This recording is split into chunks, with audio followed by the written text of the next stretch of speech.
এদিকে সহস্র কণ্ঠের আবাহনে নতুন বছরকে বরণ করে নিয়েছে সঙ্গীত শিক্ষা প্রতিষ্ঠান সুরের ধারা। বঙ্গবন্ধু আন্তর্জাতিক সম্মেলন কেন্দ্রে সূর্যোদয়ের সাথে সাথে বরেণ্য রবীন্দ্রসঙ্গীত শিল্পী রেজওয়ানা চৌধুরী বন্যার পরিচালনায় নববর্ষ বরণের অনুষ্ঠান শুরু হয়। জাতীয় সংসদের স্পিকার, প্রধান বিচারপতি, মন্ত্রী পরিষদের সদস্য সহ ও বিভিন্ন দেশের কূটনীতিকরা এই অনুষ্ঠান উপভোগ করেন।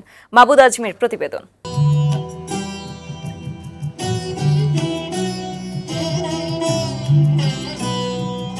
ভোরের আলো ফোটার কিছুক্ষণের মধ্যেই রাজধানীর বঙ্গবন্ধু আন্তর্জাতিক সম্মেলন কেন্দ্রের সামনে তবলা আর সেতারের মূর্ছনা ছড়িয়ে পড়ে।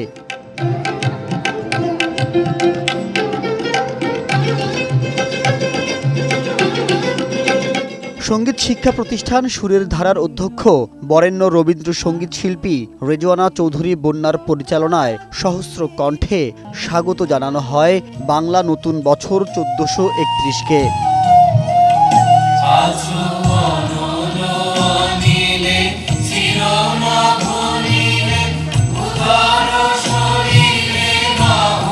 নতুন বছরে বিশ্বকে সুন্দর, শান্তিময় ও বাসযোগ্য করার অঙ্গীকার করেন বিশিষ্টজনেরা। সবাই মিলে একসঙ্গে বাঙালি, এর চেয়ে বড় পরিচয় হতে পারে না।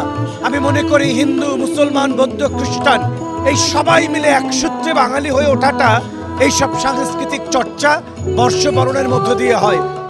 বাঙালির সংস্কৃতিকে লালন ও ধারণ করার শিক্ষা গ্রহণের আহ্বানও জানান তারা। প্রজন্ম থেকে প্রজন্মান্তরে বাংলাকে ছড়িয়ে দেওয়ার জন্য যেই আয়োজন করেছে হাজার কণ্ঠে বর্ষবরণ, আমাদের নিজস্ব যে সংস্কৃতিটা আছে এইটাকে আমরা যদি পরবর্তী প্রজন্মের কাছে তুলে ধরতে পারি তাহলেই তারা এটার সাথে একাষ্টম হবে। সাধারণ মানুষের পাশাপাশি জাতীয় সংসদের স্পিকার শিরিন শারমিন চৌধুরী, প্রধান বিচারপতি ওবায়দুল হাসান, মন্ত্রী পরিষদের সদস্য, বিভিন্ন দেশের কূটনীতিকরাও উপভোগ করেন এই অনুষ্ঠান। মাহবুদ আজমি, বৈশাখী সংবাদ, ঢাকা।